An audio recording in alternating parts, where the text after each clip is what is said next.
با سلام و احترام خدمت همراهان همیشگی. موضوع امروز ما راجع به آپدیت دستگاه PS5 هستش.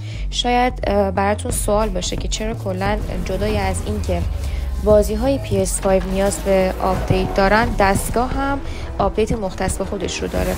یکی از مهمترین مزایای آپدیت روی دستگاه PS5 برای این هستش که بازی‌ها بهتر اجرا بشن و به طور کلی اگر برای طولانی مدت هم شما دستگاهتون رو آپدیت نکنید، کلا کنسول PS5 به شما اجازه اجرای اون بازی رو نمیده.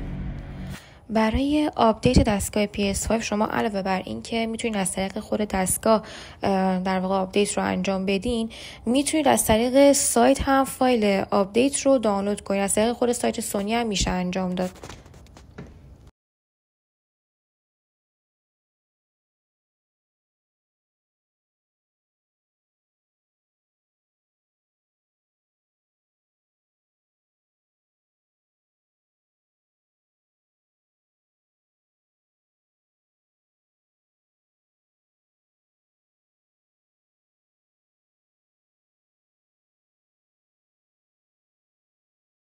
حالا بعد از اینکه دستگاهتون آپدیت شد، جالب بدونید یک سری آپشن ها به دستگاهتون اضافه میشه، مخصوصا توی این آپدیت جدید سونی.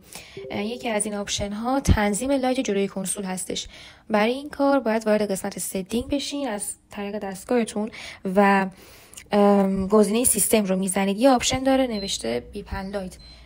توی این آپشن دو قسمت وجود داره، یکیش ولوم و یکی هم برایتنس.